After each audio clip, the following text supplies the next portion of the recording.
Vamos abrir nossas Bíblias em Efésios, capítulo 4.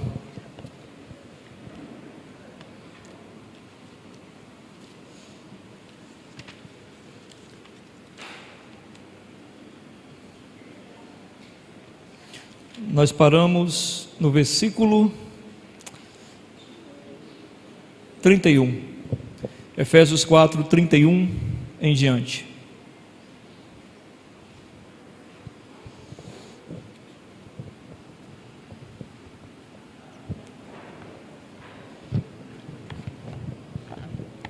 Todos encontraram, irmãos? Amém? Efésios 4, verso 31 em diante diz assim: toda amargura, e ira, e cólera, e gritaria, e blasfêmias, e toda malícia seja tirada de entre vós. Antes, sede uns para com os outros benignos, misericordiosos, perdoando-vos uns aos outros, como também Deus vos perdoou em Cristo. Sede, pois, imitadores de Deus, como filhos amados, e andai em amor, como também Cristo vos amou, e se entregou a si mesmo por nós, em oferta e sacrifício a Deus em cheiro suave. Vamos orar. Deus querido, graças te damos, ó Deus, porque a cada dia temos compreendido um pouco mais da tua misericórdia, do teu amor e dos teus ensinamentos. Queremos nesta noite, ó Deus, mais uma vez, não apenas compreender, mas guardar no coração o que vamos aprender. Que o teu nome seja exaltado aqui, na medida em que nós recebemos a tua palavra e queremos praticá-la e queremos vivenciá-la. Ó Deus amado, nos ajuda-nos para que possamos, ó Pai, tendo entendimento de tua palavra, vermos nossas vidas sendo transformadas pelo poder do teu Espírito. Que assim seja, para a glória do teu santo nome. Usa-me por tua infinita misericórdia e graça. Compadece de mim, ó Deus, pois sou um pecador necessitado de tua graça. Ajuda-me a expressar o teu amor aos teus servos que aqui estão. Ajuda-me a deixar claros os teus ensinamentos, para que ninguém se confunda com falsas doutrinas, mas possa se alicerçar na rocha eterna, que é Cristo Jesus. Eu te agradeço por cada irmão que está aqui nesta noite. Sei que foi o Senhor que trouxe cada um deles, pois eles necessitavam ouvir a tua voz. Então fala a eles, Senhor, de maneira poderosa.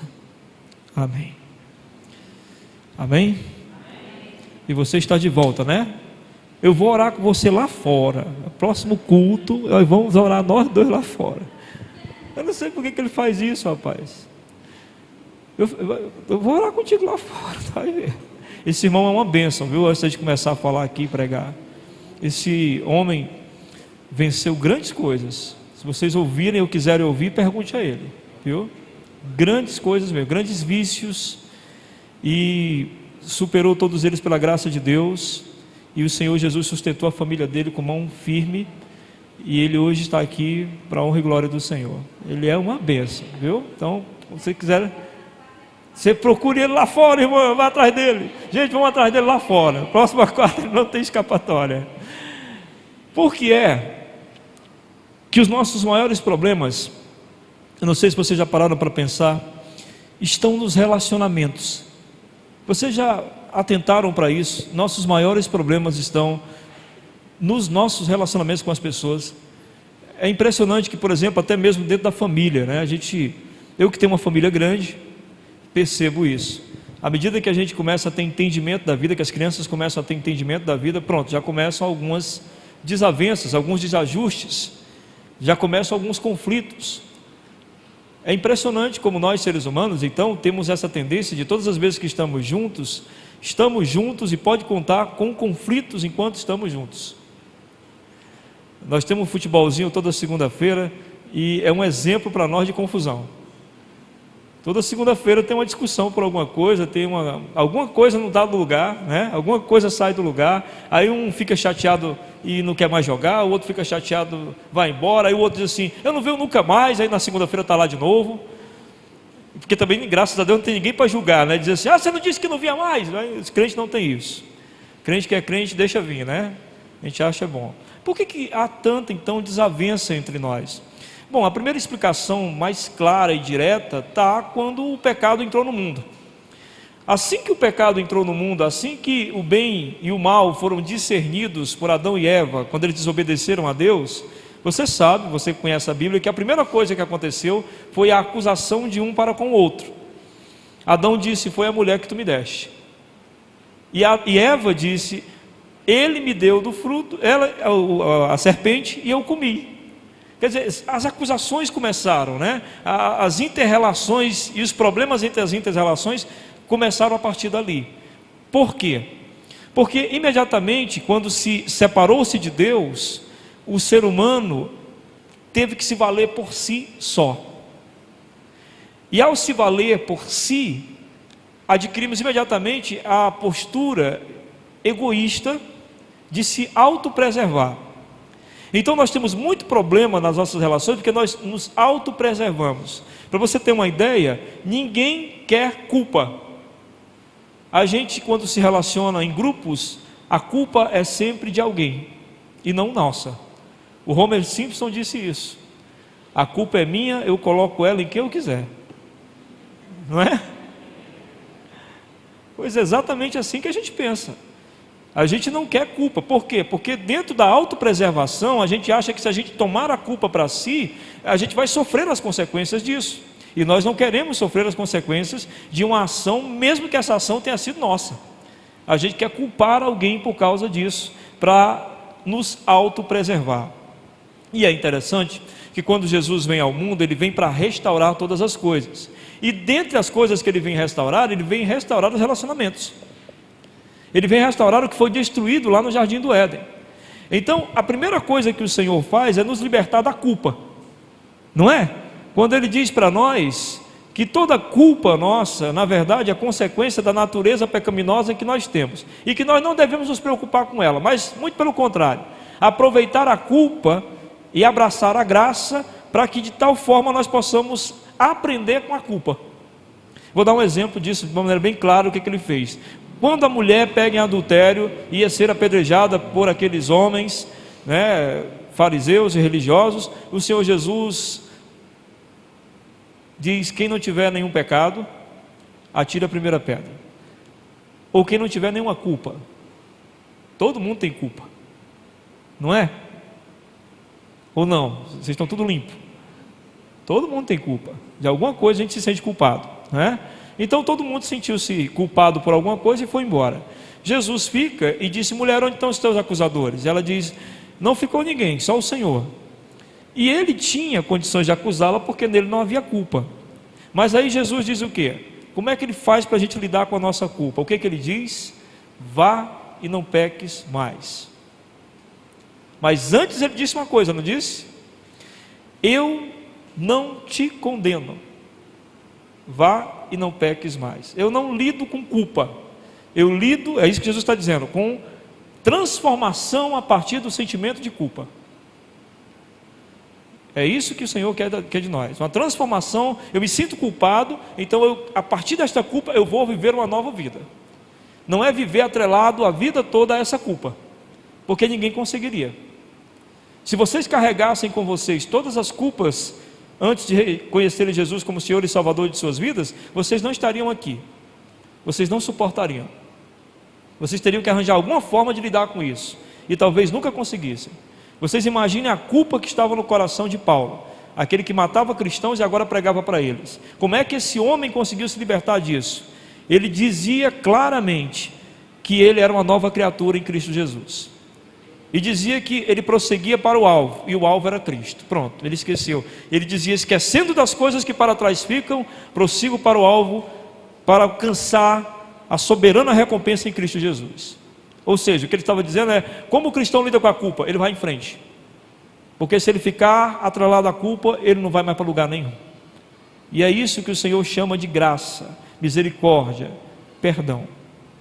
A partir então dessa postura que eu tenho em relação à culpa, eu preciso agora lidar com a pessoa que está do meu lado, porque é o seguinte: quando Jesus restabelece todas as coisas, Ele quer restabelecer também a comunhão entre nós, a unidade entre nós. Por isso Jesus disse uma coisa muito interessante, né?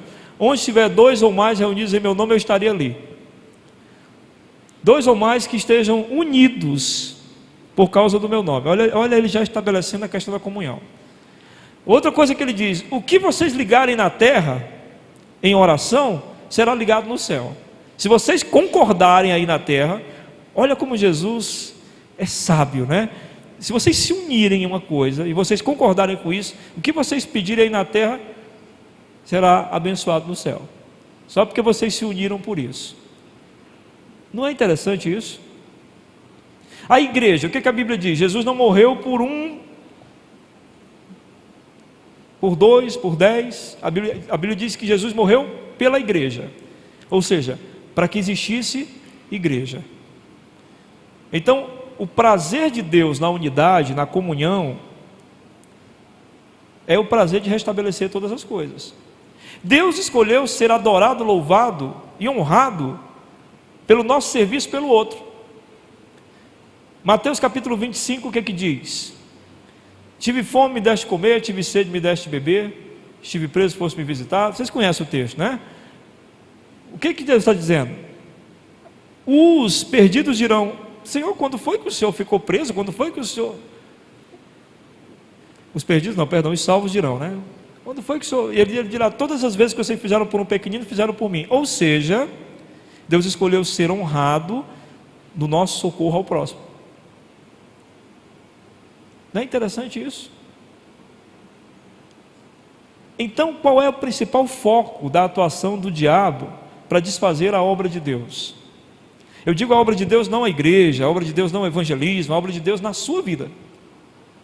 É fazer com que você não ame a unidade, é fazer com que você não ame a comunhão, é fazer com que você se isole. Ora, em Mateus, no Sermão da Montanha, Jesus diz: antes de você ofertar lá no templo, antes de você cultuar ou levar a tua oferta, vai primeiro se reconciliar com teu irmão, se você tem alguma pendência com ele. Tamanha a importância que o Senhor dá à unidade, à comunhão. Então, quando é que o diabo estraçalha com a obra de Deus em nossa vida? Quando a gente começa a nos isolarmos, a abrirmos mão de comunhão, de unidade, e não lutarmos por isso, para nos manter em unidade com alguém. A Bíblia diz, Romanos, capítulo 12, se for possível, tem de paz com todos. E esse possível, quem vai tentar somos nós. E aí então a gente entra nesse texto, que nós estamos falando de santidade, vocês lembram disso, né? A gente está falando de santidade durante todo esse capítulo 4 e entrando um pouquinho no 5 agora. E ele diz assim, livre-se de toda amargura, ira, cólera, gritaria, blasfêmia e toda malícia. Algumas Bíblias não dizem livre-se, elas dizem toda amargura, ira, cólera, gritaria, blasfêmia e toda malícia seja tirada de entre vós. É interessante que essa ideia de livrar-se dessas coisas. Como a gente pode se livrar dessas coisas? Como a gente pode se livrar da amargura, da ira? Como a gente pode se livrar da indignação, que é a cólera, né? Da gritaria? Como a gente pode se livrar da calúnia, que é a blasfêmia, né? Como? Para muitas pessoas tem uma forma muito simples de se livrar dessas coisas. É se livrando das pessoas. Tipo assim, eu não quero mais contato com o Beltrano, porque todas as vezes que eu tenho contato com ele, me deixa muito irado. Então eu não quero mais contato com essa pessoa. Eu não quero mais contato com o ciclano, porque toda vez que eu tenho contato com essa pessoa, eu fico muito amargurado. Então eu não quero contato com essa pessoa. Então a gente acha muitas vezes que a forma de nós nos livrarmos desses sentimentos é nos livrarmos das pessoas. Alguém aqui já pensou assim alguma vez? Não me diga, por favor. Guarde seu pecado para você. Dessa coisa de dizer, não, eu não quero contato com essa pessoa, porque toda vez que eu tenho contato com essa pessoa é só para ter raiva, não é assim que as pessoas dizem? É só para ter raiva, então eu não quero contato com essa pessoa. Então a gente acha que a melhor coisa a fazer é se livrar das pessoas. É tipo aquele homem que foi no hospital, um médico, e disse para o médico que não conseguia mais estar em casa, em qualquer outro ambiente, porque todos os lugares que ele ia, ele achava, ele tinha um nariz um olfato tão potente que ele conseguia sentir o mau cheiro em todos os lugares que ele ia. O médico ficou impressionado com aquilo. Ele disse: o senhor sente mau cheiro em todos os lugares. Aqui o senhor está sentindo mau cheiro? Estou sentindo mau cheiro aqui. E o médico perguntou: há quanto tempo o senhor não toma um banho? Porque quem estava fedendo era ele. Entenderam? Então é assim que muitas vezes a gente acha que todo mundo está fedendo, quem está fedendo somos nós. Entendeu? Então, o mandamento do amor ao próximo exige aproximação. O que diz a parábola do bom samaritano? Os irmãos conhecem. Passou o sacerdote, viu o homem que tinha sido assaltado e jogado na beira da estrada, e ele passou de largo. Passou o levita, também viu e passou de largo. Passou um samaritano, viu, e aí entra a grande lição de amor ao próximo. Ele se aproximou. Ele se aproximou, não foi o homem que pediu ajuda a ele, ele se aproximou. Em relação a amar ao próximo, que é o mandamento do Senhor, significa que eu vou me aproximar de quem necessita que eu me aproxime. Eu vou descobrir a necessidade, e descobrindo a necessidade, vou tentar supri-la. Portanto, o tema do sermão de hoje é o seguinte: como me libertar de um mau relacionamento? Como eu faço para me libertar de um mau relacionamento? E a primeira coisa que eu tenho que entender é a seguinte: é que a culpa num mau relacionamento, muitas vezes, não é da outra pessoa, do que ela faz, mas de como eu reajo àquilo que ela faz. Deu para entender isso? Na maioria das vezes a culpa não é da pessoa, mas como eu reajo àquilo que ela faz. E como é que nós reagimos na maioria das vezes? Primeiro, com amargura, como diz aí o texto. O que é amargura? Amargura vem do amargo mesmo. Já comeram alguma coisa que ficou o gosto amargo na boca?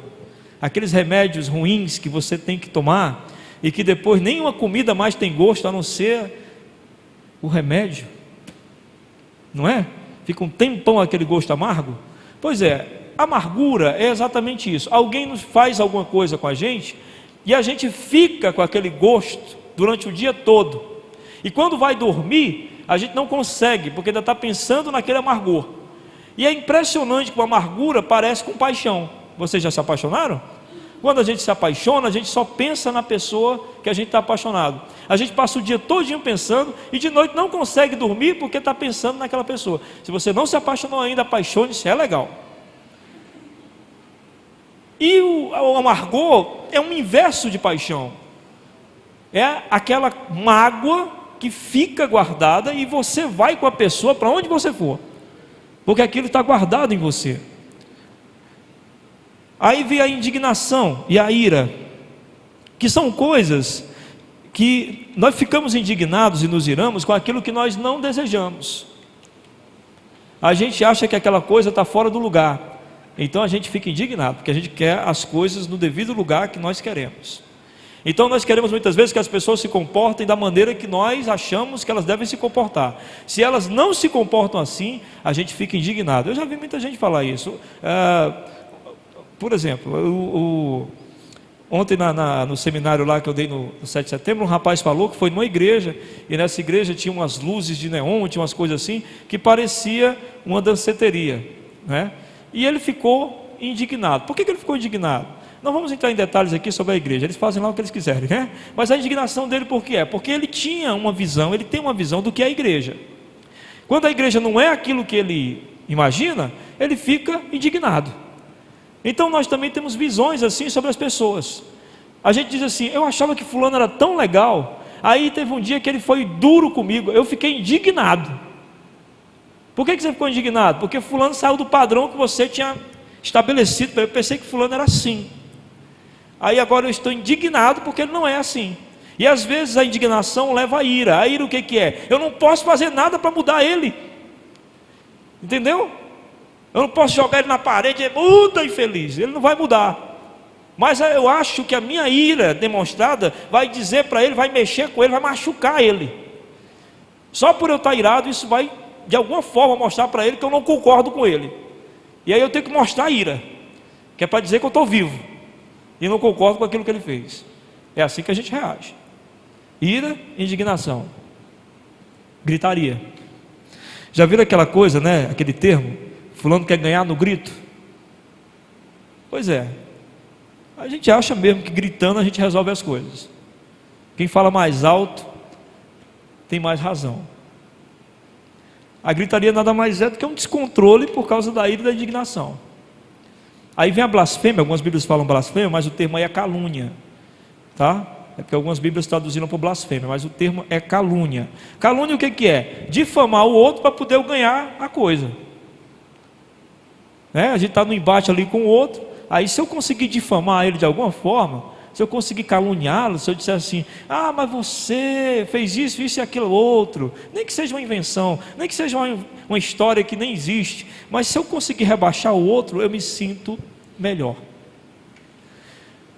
Essas são as nossas formas de reagir.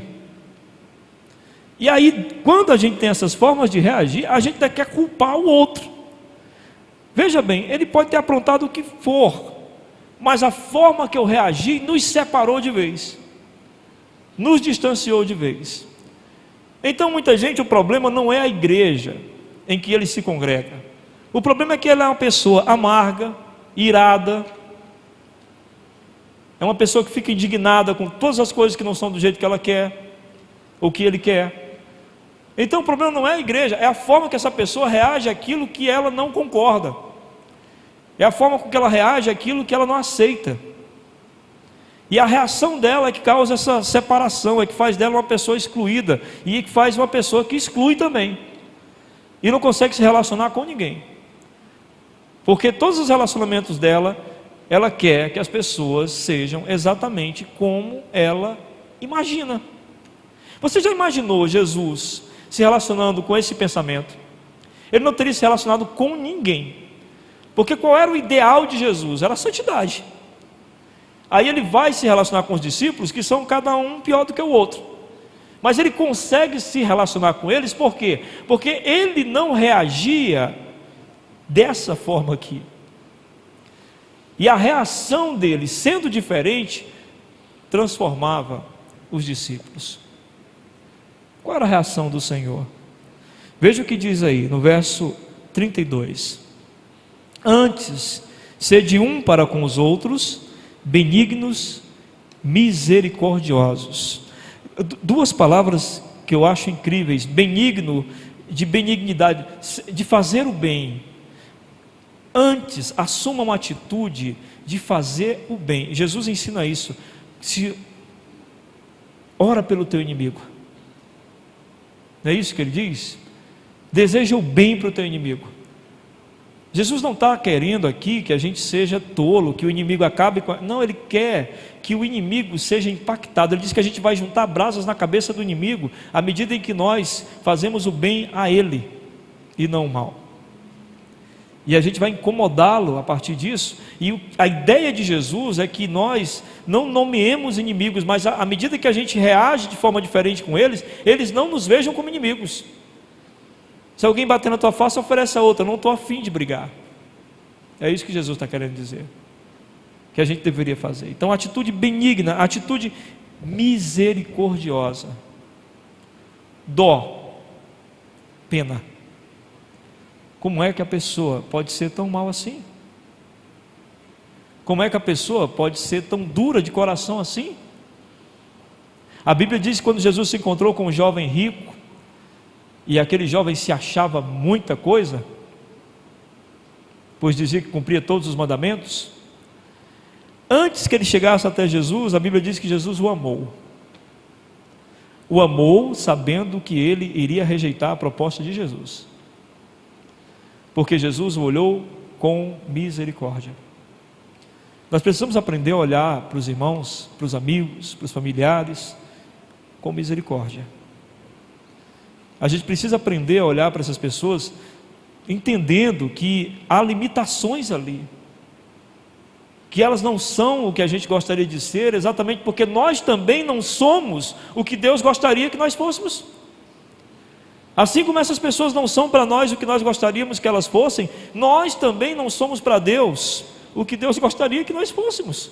Por isso ele junta benignidade e misericórdia com perdão, perdoando-vos uns aos outros, como também Deus vos perdoou em Cristo. Ou seja, Deus olha para todas as nossas imperfeições e carimba em nós perdoado. Nós olhamos para as imperfeições dos outros e dizemos: está julgado, e por mim condenado. Somos aceitos em nossas culpas e incapazes de aceitar os outros na deles. Não é interessante e complicado isso? Como é que aquele que recebe e recebeu tanto, dá tão pouco? Porque o perdão que nós recebemos, a Bíblia diz que é do passado, do presente e do futuro. O que eu aprontei no passado está limpo diante de Deus. O que eu aprontei hoje está limpo também. E se eu aprontar amanhã, a Bíblia diz que está limpo também. E aí nós olhamos para as pessoas às quais nós nos relacionamos e fazemos o julgamento do passado e condenamos o passado delas e condenamos o presente delas e estamos já condenando o futuro, mesmo que elas não tenham feito nada ainda. Mas a gente sempre acredita que ela vai fazer. Essa exclusividade nossa de se achar melhor do que os outros é a forma que nós escolhemos para nos sentirmos menos culpados. Enquanto a gente está apontando para os outros, é porque a gente está com medo das nossas próprias culpas. Por isso que a gente não consegue aceitar o pecado do outro. Então a gente vai sempre julgar. No versículo 1 e 2 diz assim: sede, pois, imitadores de Deus, como filhos amados. Eu acho isso muito profundo. Imitar Deus. Como é que Deus lida com a gente? Deus,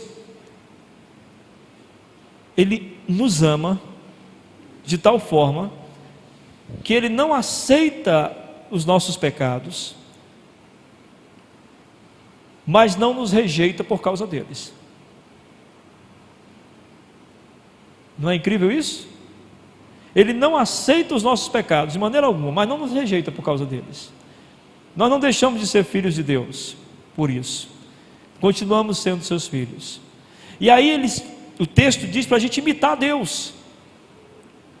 E aí eu lembro da história que o Diamanso contou para mim. Eu já contei para vocês, mas talvez alguém aqui não tenha ouvido. Quando eu viajei para São Paulo, o Diamanso, eu estava lá no sítio dele. Ele cuida de umas 30, 40 crianças.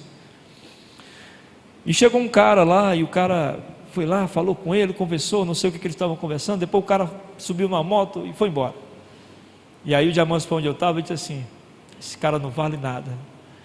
Aí eu disse: quem é ele? Ele disse: rapaz, ele sempre vem aqui fazer tratamento. Ele faz o tratamento, ele passa, porque lá é uma casa de reabilitação, né? Ele passa o tratamento todinho. Quando ele termina o tratamento, aí ele vai embora. Aí ele vai embora, volta para as drogas de novo. Aí quando ele está lá no sufoco, ele volta para cá de novo. Então ele já fez isso umas 7 vezes. E aí eu disse: mas Diamanso, e por que tu recebe esse cara de novo, cara? E ele disse: rapaz, e se eu não receber, quem é que vai receber? Tu acha que alguma casa de reabilitação vai receber esse cara 7 vezes seguidas? Vai não. Então aqui é o único lugar que ele pode ser recebido. O que o Diamanso está fazendo? Está imitando a Deus. Não é não? Nossos filhos pequenos, você diz assim: lave as mãos. Ele não lava. Aí você diz: lave as mãos. Ele não lava. Você manda ele embora de casa porque ele não lava as mãos? Você faz a malinha dele, está aqui, vai embora, você não lava as mãos, eu vivo mandando. Vocês fazem isso? Não, né? Interessante, né? Deus também não faz isso com a gente. Ele vai dizer para a gente todo culto de domingo, né? Amai-vos uns aos outros. Vocês sabiam que João, o apóstolo João, ele morreu com quase 100 anos. ele já velhinho, né? Os historiadores dizem que ele queria ir para o culto, então levavam ele no culto, né? Carregado no culto, e sempre davam uma palavra para ele. Era o último apóstolo vivo, né? Então a igreja sempre dava uma palavra para ele, e ele sempre dizia a mesma frase, que era: amai-vos uns aos outros. E assim Deus faz, repete sempre a mesma coisa, como eu repito para meu filho todo dia: escova os dentes. Eu vou na cama orar com ele, eu escovou os dentes? Não, está com 2 anos que eu mando ele escovar os dentes, mas eu não vou dizer: vai embora daqui porque tu não escova os dentes. Imitar a Deus, então, significa, meu irmão, esta relação com o outro, que eu luto por ela, porque eu acredito que se Deus colocou essa pessoa na minha vida, é porque Deus tem um propósito, um plano estabelecido através da minha vida com essa pessoa. Ele quer que alguma coisa aconteça com a vida dessa pessoa. Eu acredito que todas as pessoas que Deus coloca na vida da gente, Ele tem um plano, e esse plano inclui nós na relação com aquela pessoa. E aí nós podemos pagar o preço, porque Deus vai fazer alguma coisa nessa relação que nós desenvolvemos com essa pessoa. Por isso o texto diz assim: sede imitadores de Deus como filhos amados, andai em amor, como também Cristo vos amou e se entregou a si mesmo por nós. Note as palavras que ele usa: em oferta, ele quis, e sacrifício a Deus. Isso que a gente faz, tentar manter as relações, mesmo com tanta dificuldade, mesmo quando nos ofendem, mesmo quando nos maltratam, e a gente tenta manter-nos perto dessas pessoas, tenta manter o contato e a comunhão. Isso é sacrificial. Ninguém está dizendo que não é, mas é isso que honra a Deus. E nós estamos dizendo para Deus: Senhor, assim como tu não me rejeita, eu não rejeitarei ninguém. Pelo amor de Deus, nós estamos falando em comunhão. Vocês não vão pensar em namoro, em noivado, viu? É comunhão. Namoro, se não der certo, termina. Eu estou falando de comunhão. Essa ninguém pode rejeitar, aqueles que Deus colocar diante de nós. Porque veja bem, enquanto nós lutamos para construir ou restaurar aquela pessoa que Deus colocou junto a nós, Deus trabalha na construção ou na restauração das nossas vidas. Porque na medida em que eu insisto em amar, Deus vai transformando minha vida enquanto eu insisto em amar. À medida em que eu insisto em fazer o bem àquela pessoa, Deus vai fazendo de mim alguém melhor. Ou seja, é amando que nós somos transformados. E quando Ele diz para nós que nós devemos ser bondosos e compassivos, sabe como é que isso acontece? A bondade, ela só acontece com a prática. Nós vamos praticar com as pessoas atos de bondade, e à medida que a gente vai praticando, isso vai se tornando natural para nós. A gente precisa do outro para ser transformado. Você sabia disso? Em sua casa, trancado no seu quarto, não há transformação nenhuma. É na relação com os outros que nós somos transformados. Porque quando nós somos humilhados pelo outro, nós somos transformados. É muito fácil a gente relacionar-se com pessoas que nos querem bem, não é? Porque elas estão sempre alimentando o nosso ego. Mas aquelas pessoas mais difíceis, por incrível que pareça, são as que nos fazem melhores. Portanto, não reclame, não murmure daquele patrão chato. Ele é uma bênção de Deus na sua vida. Alguma coisa Deus vai trabalhando em você e nele, na medida que você reage diferente do que Ele espera. Eu lembro que há um tempo atrás a minha filha tinha um patrão, uma patroa muito ruim numa loja que ela trabalhava, e um dia eu dei um conselho para ela. Eu disse: filha, a sua patroa é mãe? Ela disse: é. Pois faça o seguinte, compra um buquê de flores para ela. Ela riu: pai, o senhor está brincando, o senhor não acha que eu vou dar um buquê de flores para aquela bruxa? Eu disse: tá bom, eu estou dando uma sugestão, se você quer ver alguma coisa acontecer, essa é a minha sugestão. Ela ficou pensando e tal, resolveu dar. Ela voltou para casa maravilhada, porque quando ela entregou o buquê para a mulher primeiro ficou pasma: o que é isso, Jéssica? Aquele jeito que a pessoa que é bem amarga, né? E ela disse: não, é porque é dia das mães, eu quis comprar para a senhora. você quer me comprar? É isso? Você quer alguma coisa de mim? Ela, não, foi meu pai que sugeriu que, como a senhora é mãe, eu podia comprar um buquê. Eu comprei esse buquê, aproveitei e fiz um cartãozinho também. Ela foi segurando, mas à medida que a Jéssica ia falando com carinho e ela ia vendo que a coisa era natural mesmo, aí vem as lágrimas, vem um choro, aí se abre e diz: Jéssica, eu tenho 4 filhos, nenhum lembrou disso. E você, que eu humilho todo dia, olha só o reconhecimento da culpa, faz isso por mim. É a nossa reação que muda tudo. Preste atenção, olha a Bíblia, leia a reação de Jesus diante das situações.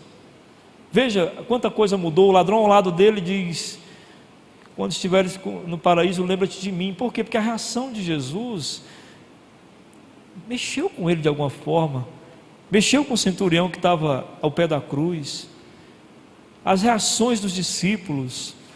Enfim, nós somos chamados para abençoar o mundo. Eu sei que é difícil, gente, eu também tenho contato com pessoas difíceis, mas começa a encará-las assim. Isso aqui é uma missão de Deus para mim. Deus quer que eu manifeste Ele aqui a essa pessoa. Eu vou gastar, ao invés de horas de ira e amargura sem conseguir dormir, eu vou gastar algum tempo em oração por essa pessoa, pedindo pela transformação dela, pedindo que o coração dela seja tocado de alguma forma pelo Espírito Santo de Deus. É a nossa reação que faz nossas vidas, então, vidas de paz. Que coisa boa é você ir hoje à noite, deitar na sua cama e dormir em paz. Você não está com raiva de ninguém, você não está irado com ninguém. E se alguém estiver com você, você ora e diz: que haja nele o mesmo sentimento que está em mim. Amém? Vamos orar? Eu vou orar, logo após você entrega a sua vida ao Senhor. Obrigado, Senhor, por essa noite maravilhosa, pela tua graça e misericórdia. Que o amor de Deus, a comunhão do teu Santo Espírito e a graça do nosso Senhor Jesus Cristo esteja derramada sobre todo o povo de Deus, agora e para todo sempre. Amém. Fale com o Senhor.